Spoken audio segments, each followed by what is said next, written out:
അപ്പോൾ ഈ 106 ബൂത്തുകളിൽ നിന്ന് പരമാവധി വോട്ടുകൾ വേണം എന്നുള്ള കാര്യത്തിൽ യാതൊരു സംശയമില്ല. അത് കിട്ടിയിട്ടില്ല എങ്കിൽ പിന്നെ അവിടെ സാധ്യതകളില്ല. അപ്പോൾ പിരായിരി പോയി കഴിഞ്ഞാൽ അവിടെ ചെല്ലുമ്പോൾ ഈ ഭൂരിപക്ഷത്തിന്റെ കാര്യത്തിൽ എത്രമാത്രം മുന്നേറാൻ മനുഷ്യ ഈ BJP വിജയം പ്രതീക്ഷിച്ചത് 2 ഘടകങ്ങളാണ് പ്രധാനമായും സമാഹരിച്ചത്. അവര് ഒന്ന്, നഗര മേഖലകളിൽ പതിവ് മുന്നേറ്റം കാത്തു സൂക്ഷിക്കുക, വലിയ ഭൂരിപക്ഷം. 2, ഗ്രാമമേഖലകളിൽ BJPക്ക് മുന്നേറ്റം ഉണ്ടായില്ലെങ്കിലും അവിടെ ഇടതുപക്ഷ വോട്ടുകൾ കൂടി സമാഹരിക്കപ്പെടുമ്പോൾ പതിവ് വോട്ട് മറിക്കൽ സംഭവിക്കാതിരിക്കുമ്പോൾ ആ ലീഡ് നിലനിർത്തി വിജയത്തിലേക്ക് എത്താം. ഇതാണ് അവർ കണ്ട സൂത്രവാക്യം. പക്ഷേ അത് തുടക്കത്തിൽ തന്നെ ആ പാളിച്ച സംഭവിച്ചത് നഗരസഭയിൽ. അങ്ങനെ LDF UDF വോട്ട് വിഹിതത്തിൽ വലിയ വ്യത്യാസം ഉണ്ടായില്ല എങ്കിൽ പോലും ഈ നഗരസഭയിൽ ഉണ്ടായിരിക്കുന്ന ചോർച്ച ഒരു സാധ്യത ഉള്ളതെന്ന് വെച്ചാൽ പിരായിരിയിൽ ഇതേപോലെ തന്നെ നഗരസഭയിൽ കഴിഞ്ഞ തവണ BJP നേടിയതുപോലെ പിരായിരിയിൽ ഏകദേശം അതിന് തുല്യമായ വോട്ടുകളുടെ ലീഡ് UDFന് കിട്ടിയതാണ്. അതിൽ UDFന് കുറവുണ്ടാകുമോ അവിടെ? പക്ഷെ അവിടെ LDF മുന്നേറണം, സരിന് അതിനനുസരിച്ച് വോട്ടുകൾ നേടണം.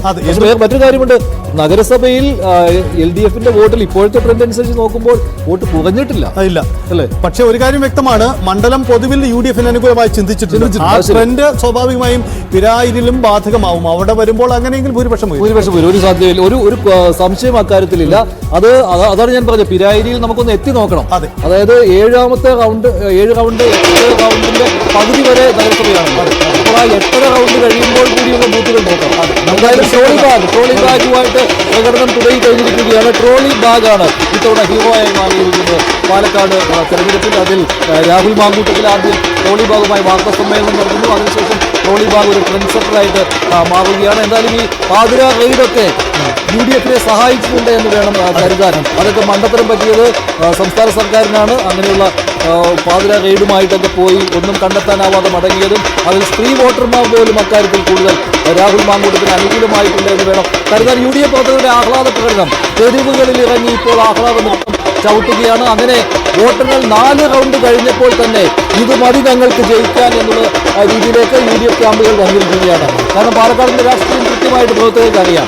ഇതാണ് പാലക്കാട് കാത്തുവെക്കുന്നത് എന്ന്. ഇതിനപ്പുറം ഇനി BJPക്ക് മുന്നേറാൻ കഴിയുകയില്ല പഞ്ചായത്തുകളിലേക്ക് വോട്ടെണ്ണൽ പോയാലെന്ന്. കാരണം 1418 എന്ന ചെറിയ ഭൂരിപക്ഷത്തിന് മുന്നിട്ട് നിൽക്കുമ്പോൾ പോലും വിജയം ഉറപ്പെന്ന് പറയുന്ന ഒരു പ്രത്യേക രാഷ്ട്രീയ സാഹചര്യം തന്നെയാണ്. അതാണ്, അത് വളരെ രസകരമാണ്. ഒരുപക്ഷെ പുറത്തും പുറമേന്ന് കാണുന്നവർക്ക്, പാലക്കാട് അറിയില്ലാത്തവർക്ക് അത്ഭുതം തോന്നാം എന്തിന് ഇത്ര ആഹ്ലാദമെന്ന്. പക്ഷേ ചിത്രം അതാണ്. കാരണം പാലക്കാട് നഗരസഭാ മേഖലയിൽ തന്നെ വിധി പറയുമ്പോൾ അവിടെ ഇതാണ് സാഹചര്യം എന്നത് അത് BJP അഭിമുഖീകരിക്കുന്ന ഒരു വലിയ പ്രശ്നം കൂടിയാണ്. കാരണം ന്യൂനപക്ഷ വോട്ടുകൾ ആകർഷിക്കാൻ കഴിയാത്തിടത്തോളം കാലം ഈ രീതിയിലുള്ള ട്രെൻഡുകൾ പല മണ്ഡലങ്ങളിലും വരും. നേരത്തെ നമ്മൾ തിരുവനന്തപുരം ലോക്സഭാ മണ്ഡലത്തിൽ കണ്ടതാണല്ലേ, പല തവണയും ശശി തരൂർ വിജയിക്കുന്നത്. എന്തായാലും എത്ര ലീഡ് നേടിയാലും BJP ഈ ലീഡ് പോരാ BJP ജയിക്കാനെന്ന് തിരുവനന്തപുരത്തിലെ രാഷ്ട്രീയം അറിയുന്നവർക്കറിയാം അല്ലേ? അതുപോലെ തന്നെയാണ് പാലക്കാടിന്റെ രാഷ്ട്രീയവും. എത്ര ചെറിയ ലീഡ് തുടക്കത്തിൽ നേടിയാൽ പോലും അവിടെ നിന്ന് മുന്നേറുവാനായിട്ട് എതിരാളികൾക്ക് കഴിയും, BJPയെ മറികടക്കാൻ കഴിയും. അതുകൊണ്ടാണ് UDFന്റെ പ്രവർത്തകർ ഇപ്പോൾ തെരുവിലിറങ്ങി ആഹ്ലാദ നൃത്തം ചവിട്ടുന്നത്. 5ാം റൗണ്ടിന്റെ ഫലം എന്തായിരിക്കും? 5ാം റൗണ്ട് അതിനിർണായകമാണ്. 1418 നിന്ന് ലീഡ് കൂടിയിട്ടുണ്ടോ? പ്രദീപ് ഇപ്പോൾ 6914 ചേലക്കരയിൽ 6914 ആയിട്ടുണ്ട്. ചേലക്കരയിൽ UR പ്രദീപ്. പാലക്കാട് വീണ്ടും മാറുന്നു. 963 ലീഡ് 963. പക്ഷേ അതായത് 5ാം റൗണ്ട് എന്ന് പറയുന്നത് BJPക്ക് നേരത്തെ പറഞ്ഞല്ലോ ഏറ്റവും ശക്തി കേന്ദ്രം. ഏറ്റവും ശക്തി കേന്ദ്രം. അതായത് 56, 57, 58, 59 ബൂത്തുകളൊക്കെ 85% സ്വന്തം വോട്ടുകൾ BJP അവകാശപ്പെട്ട ഇടം അവിടെയാണ്.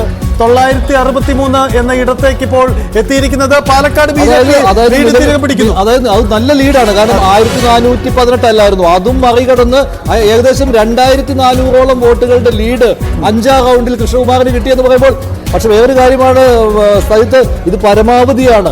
കാരണം ഏറ്റവും പ്രധാനപ്പെട്ട സ്ഥലത്തൂടെയാണ് വോട്ടുകൾ കടക്കുന്നത് BJPക്ക്.